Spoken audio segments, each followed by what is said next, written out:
Hi, I'm Fame Anderson, and I will be reading for Joe and the narrator. Hi, I'm Lila Cooper, and I will be reading for Kristen. Hi, I'm Ruth Diaz, and I'll be reading for Laratu. Hi, I'm Damon Lue-Maxwell, and I'll be reading for Theo.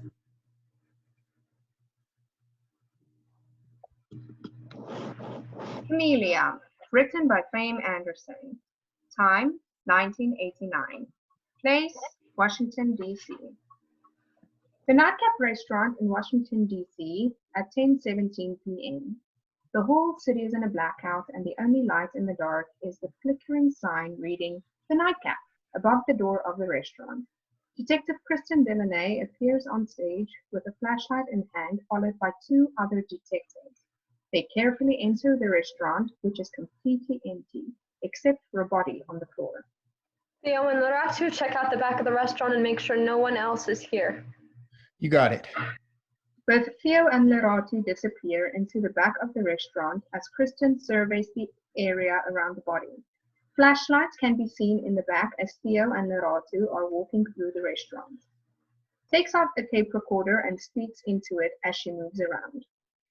Female, brown hair, royal blue maxi skirt with a white silk blouse and royal blue jacket, black bow pumps. Restaurant seems to be in order, which means that the murder might have occurred somewhere else. Bends down next to the body, places tape recorder on the floor as she picks up the victim's handbag. Victim has a black handbag with her. Inside is lipstick, tissues, a bottle of hand sanitizer, a pen and notebook, a purse. Opens the purse and takes out driver's license. Victim is Jessica Hathaway, 32 years old, 5 feet 7 inches with green eyes. Date of birth, 22nd of June, 1957. Lives in Tacoma Park, Maryland. She has $12 in her purse. No signs of a struggle. Theo and Leratu appear on stage again. All clear, no one's here. Do we know who called it in? No, it was an anonymous call. My guess is someone saw something and didn't want to get involved, so they used a payphone to call it in. And with the blackout, the CCTV camera probably didn't record anything. Did you see any signs of a break-in while you were checking out the restaurant? Nothing out of the ordinary. There were a few broken windows in the back, but we can only know for sure once we get in contact with the owner. Do you think that maybe it was... We can't make assumptions without further investigation. Yes, I know, but there has been 16 women murdered in the DC area in the past 6 months. Everyone is in a mass panic because we don't know who killed the women and they keep on disappearing. Everyone is too afraid to go outside these days. It's a Friday night and the streets are empty. Well, we are kind of in a blackout, so I don't think people really want to even be outside. You know what I mean. I'm not trying to discredit your work, detective, but something has to be done. No one understands your frustration more than I do. I've been working on these cases from the very beginning. Every night I go home and I go over their files over and over again, hoping that a new piece of evidence would appear or that I missed something. We are understaffed and underpaid, and there is only so much forensics can tell us. Now, I would appreciate it if you didn't doubt my commitment or my abilities again. Yes, detective. Who is the owner? Flips through notebook in hand. The owner is Victor Dalian. I couldn't find out much about him. He's been running the building for 27 years now. He has a half-brother, Daniel Servit, who owns a few buildings in the DC area. I couldn't find out. What was his brother's name? Daniel Servit. How do you spell that? Well, you'd think Daniel would be spelled like Daniel, but not this one. And even Victor's name is strange. You know, maybe their parents... Theo, the spelling. Right, okay. It's Daneual, and then his last name is Cervit. Kristen is rapidly writing down the name on her notebook. And the owner's name?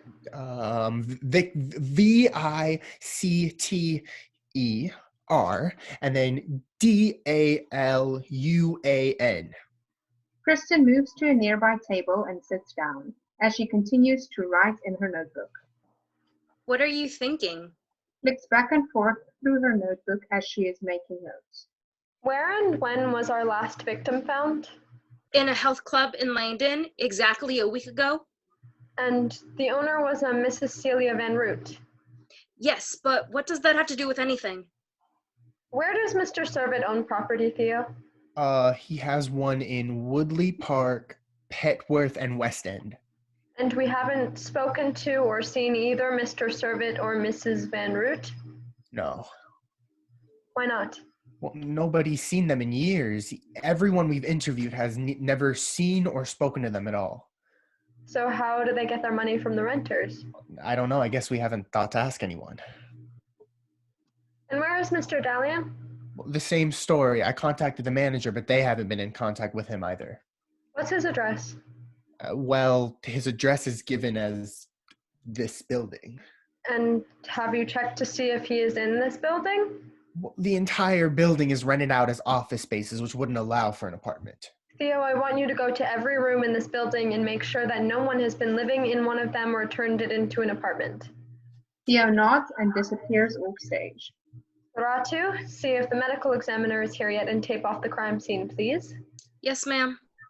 Lerato walks out of the front door and starts putting yellow tape across the downstage. Kristen stands up from the chair and starts pacing back and forth in front of the body on the floor. After a few seconds, she walks to the back of the restaurant and appears with a stack of clean papers. She starts spreading them out across the table and starts drawing on it and making notes all over. Meanwhile, downstage, the medical examiner walks up to Lerato and they both make their way inside the restaurant. Detective, the medical examiner is here. Joe, I'm so glad to see you. We have a female, Jessica Hathaway, 32, no apparent cause of death, and there seems to be no sign of a struggle, so I'm thinking that the murder might have occurred somewhere else. Okay, let's see what we've got here. Joe places a medical bag on the floor, bends down next to the victim, and starts examining her. Lerato moves to the table Kristen has been covering with papers. What's all this? So, I have been thinking about all the victims you were talking about back there, and I could have sworn I heard the name Daniel Servitt before.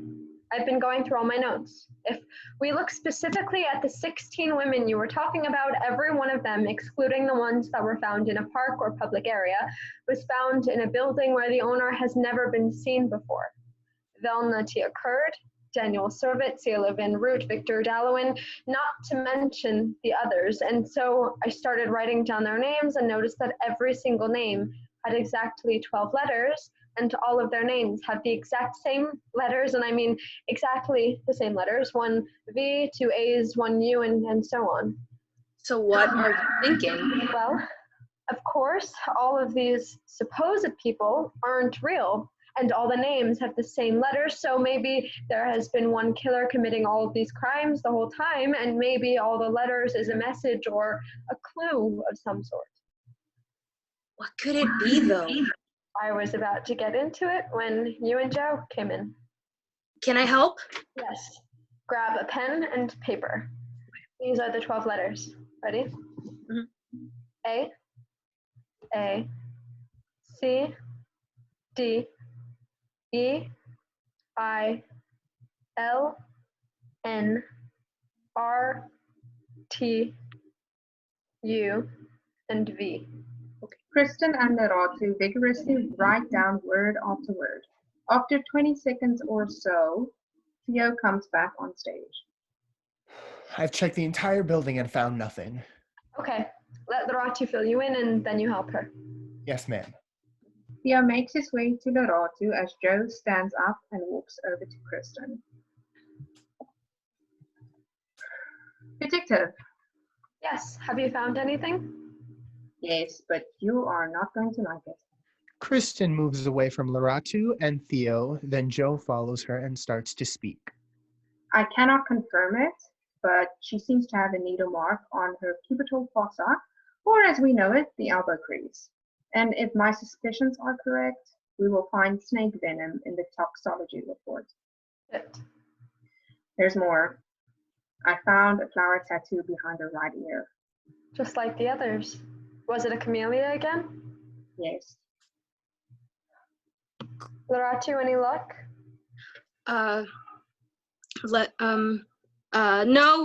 No, sorry. The only words that I've come up with are cat, van, cute, cut, virtual, veil, vital, acid, train, dance, and line. And none of them make any sense. I mean, maybe acid and train means something, but that's only 9 of the 12 letters. Let me see. Walks over to the table and takes the piece of paper from Leratu. She recites the words on the paper over and over again, mixing them up in different orders and putting different words together. Cat, cut, veil, virtual, veil, virtual train, virtual dance. Virtual dance. That's it. That's what? Will refer to pieces of paper on table throughout this monologue. Okay, so this is the map of DC that I vaguely drawn out. Picks up the papers and starts pinning them to the wall with darts from the dartboard. The red marks are all the places we found victims with the same COD, all female and no witnesses or suspects. Everyone who was found in a building had an owner who has never been seen and, as we know now, clearly doesn't exist. Joe just confirmed that our victim has a camellia flower tattoo behind her right ear, just like all the other women, and now I'm starting to think that it is not a coincidence anymore, but actually the killer's trademark. If we go back to the first victim, she was, where was she found? She was around the National Mall. Yes, and that was what, 6 months ago? Give or take. More to herself. What does that have to do with a dance?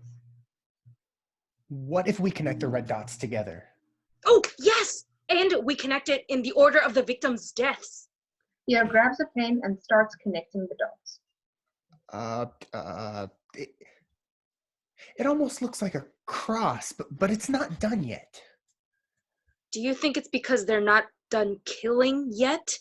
It seems that way, but why the cross? And it's very precise, almost like it has a rhythm or a dance to it. Dance. That's it. Leratu, how many victims were killed in a week? Either one or none, but it was always on a Friday, just like today. Oh, why didn't I see it before? It has a weird pattern because we have what we see as our first victim on a Friday, then no one the next week, but then we have our second victim the week after. No one the week after that, and then 3 victims in a row, a week apart. Making notes all over the wall of papers, she steps back and looks at the drawn-out map. The foxtrot. The what? The what? The foxtrot. That's the pattern of virtual dance on a map. I don't understand. We have established that these murders have been occurring over the last 6 months, and almost every week a body was found. If you think about the foxtrot, it has 6 steps. Slow, slow, quick, quick, and the slow counts as 2 beats.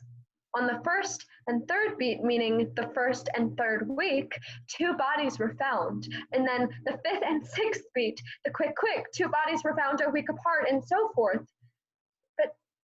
But why would someone... She shuts out everything around her as she is trying to piece it all together. I don't even know how you came up with that. It sounds ridiculous, yet it fits together like a puzzle. If you are right, then we know when and around what area our next victim is going to be. And if I'm right, it's going to be the National Arbitorium a week from today. Holy shit, I didn't even think about that. He's right. We can actually catch this person in action. Detective, did you hear us? Snaps back to reality. Yes. Do you have a hair tie I could use? Yes. Takes one from her wrist and gives it to Kristen. Kristen pulls her hair into a ponytail when Leratu notices her tattoo behind her right ear. I didn't know you had a tattoo. Oh, yeah. I got it when I was young and in love. It almost looks like the ones the victims have. In fact, it looks exactly like the ones we've seen on the victims. I'm sure it's just a coincidence. No, now that I think about it, it was all too coincidental that you figured out all of this. Loratu, you are not seriously accusing our team leader and respected detective killer of killing all these women, are you? That's exactly what I am doing. You are taking this way out of context. No! Please. You have been on this case from the beginning. You were always first on the scene, giving us orders to be alone with the crime scene. That is part of my job. How many women were you going to kill before you stopped? Or were you ever going to stop until you got caught? Walks up to the map on wall and starts counting. 17 women murdered and 6 more before your cross would have been completed. That's how many women? 23? Loratu, I can understand how you might come to those conclusions, but I am not the murderer. Then how do you explain the one thing all the women have in common, the exact same tattoo that you have behind your right ear? Maybe she's being framed, or even worse, maybe she's the next victim. I don't know. I'm just as. Wait, did you say 23? What? Yes, 23 murders in total to complete the cross. But you already knew that, didn't you? Loratu, you need to cut it out. Theo takes Loratu by the arm and moves her to the side. They talk in hushed tones, and the focus should be on Kristen. 23. 3. CAMELLIA tattoo. 23. The fox trot. Oh no. He didn't. Kristen sinks down to the floor, blackout.